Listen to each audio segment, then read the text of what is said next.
കർത്താവിൻ്റെ മഹത്വമുള്ള നാമം വാഴ്ത്തപ്പെടുമാറാകട്ടെ. അനുഗ്രഹീതമായ ഈ നല്ല പ്രഭാതത്തിനായിട്ട് കർത്താവിന് സ്തോത്രം ചെയ്യുന്നു. ഈ പ്രഭാത സന്ദേശം കേൾക്കുന്ന എല്ലാ പ്രിയപ്പെട്ടവർക്കും വീണ്ടും വരുന്നവനായ ക്രിസ്തീശുവിൻ്റെ നാമത്തിൽ എൻ്റെ പ്രഭാത വന്ദനങ്ങളെ നിമിഷമർപ്പിക്കുകയാണ്. പ്രാർത്ഥനയോടും ദൈവാശ്രയത്തോടും ഈ സന്ദേശത്തിലേക്ക് നിങ്ങളുടെ ശ്രദ്ധയെത്തിരിക്കുന്നു. 122 സങ്കീർത്തനം അതിൻ്റെ 6-ാമത് വാക്യം. യെരൂശലേമിൻ്റെ സമാധാനത്തിനായി പ്രാർത്ഥിക്കുവിൻ, നിന്നെ സ്നേഹിക്കുന്നവർ സ്വൈര്യമായിരിക്കട്ടെ. ഈ വാക്യങ്ങൾക്കാട്ട് ദൈവത്തിന് സ്തോത്രം ചെയ്യുകയാണ്. അനുഗ്രഹീതമായ ഒരു സങ്കീർത്തനമാണ് 122 സങ്കീർത്തനം. യെരൂശലേം എന്ന നഗരം അല്ലെങ്കിൽ യെരൂശലേം ദേവാലയത്തിൻ്റെ അല്ലെങ്കിൽ ഇസ്രായേൽ എന്ന പട്ടണത്തിൻ്റെ സമാധാനത്തിന് വേണ്ടിയുള്ള ദാവീദിൻ്റെ പ്രാർത്ഥനയാണ് നമ്മൾ ഇവിടെ വായിച്ച ഇല്ലെങ്കിൽ ഈ 122 സങ്കീർത്തനത്തിൽ നമുക്ക് കാണുവാൻ കഴിയുന്നത്. ദാവീദിൻ്റെ ഒരു ആരോഹണ ഗീതമാണിത്. സ്തോത്രം.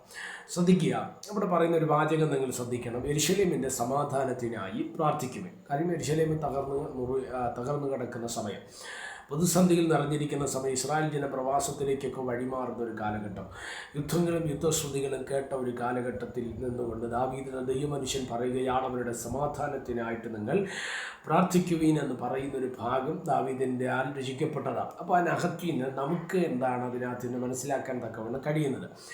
ഏത് അസമാധാനത്തെയും, ഏത് പ്രതിസന്ധി നിറഞ്ഞ അവസ്ഥയെയും, ഏത് യുദ്ധമുഖരിതമായ അവസ്ഥയെയും പരിഹരിക്കാൻ കഴിയുന്ന ഒരായുധമാണ് പ്രാർത്ഥന. സ്തോത്രം. ഹല്ലേലൂയ.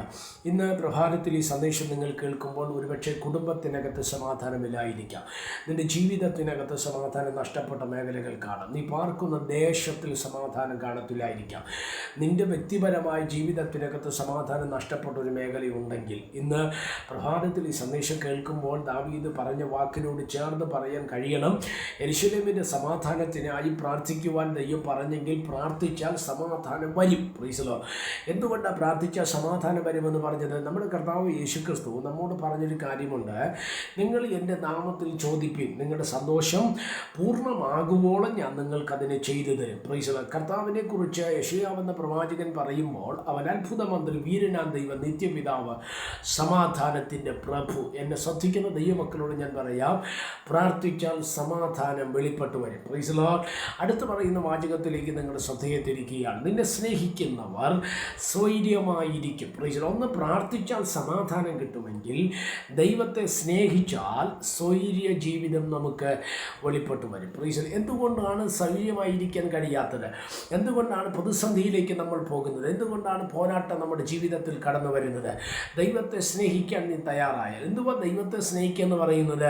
യോഹന്നാന്റെ ലേഖനത്തിൽ നമ്മൾ പഠിക്കുമ്പോൾ ദൈവത്തിൻ്റെ കൽപ്പനയെ പ്രമാണിക്കുന്നവൻ ദൈവത്തെ സ്നേഹിക്കുന്നു എന്നുള്ളതാണ്. അപ്പോൾ എന്നെ സ്നേഹിക്കുന്നു എങ്കിൽ എൻ്റെ കൽപ്പനകളെയും പ്രമാണിക്കുമെന്നാണ് ലേഖനക്കാരൻ പറഞ്ഞത്. അപ്പോൾ യേശുവിനെ സ്നേഹിക്കുന്ന ഒരാൾ പറയുകയും കൽപ്പനകളെ ലംഘിക്കുകയും ചെയ്തു കഴിഞ്ഞാൽ അതിനകത്ത് ഭോഷത്വമുണ്ട്, കള്ളമുണ്ടെന്നാണ് ബൈബിൾ പഠിപ്പിക്കുന്നത്. എന്നെ ശ്രദ്ധിക്കുന്ന ഈ മക്കളോട് ഞാൻ പറയാം, ദൈവത്തെ സ്നേഹിച്ചാൽ സ്തോത്രം, നമ്മുടെ ജീവിതത്തിനകത്ത് സ്വൈര്യത ഉണ്ടാകുവാൻ തക്കവണ്ണം. ഈ സ്വൈര്യതയും സമാധാനവും ഒക്കെ ഒരു ലിങ്കാണ് അല്ലേ?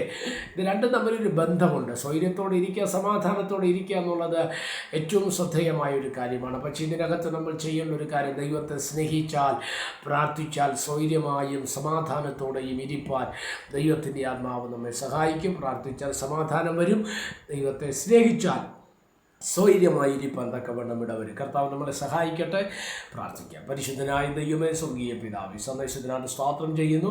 ഈ സന്ദേശം അനേകർക്ക് അനുഗ്രഹവും ആശ്വാസവുമായി മാറുവാൻ സ്വർഗ്ഗം ഇടവരുത്തും. എല്ലാ നന്മകളെ കൊണ്ട് നിറയ്ക്കും, അത്ഭുതങ്ങളെ കർത്താവ് ചെയ്യും. എല്ലാം മഹത്വവും കർത്താവിന്. ഈ സന്ദേശം അനേകായിരങ്ങളിലേക്ക് എത്തിച്ചേരുവാൻ കർത്താവ് ഇടവരുത്തുകയാണ്. എല്ലാ പുകഴ്ചയും കർത്താവിന്, എല്ലാ മഹത്വവും കർത്താവിന്. യേശുക്രിസ്തുവിൻ്റെ അധികാരമുള്ള നാമത്തിൽ പ്രാർത്ഥനകളെ കേൾക്കണം. സ്വർഗീയ നല്ല പിതാവേ, ആമേൻ. എല്ലാവരെയും ദൈവം അനുഗ്രഹിക്കട്ടെ.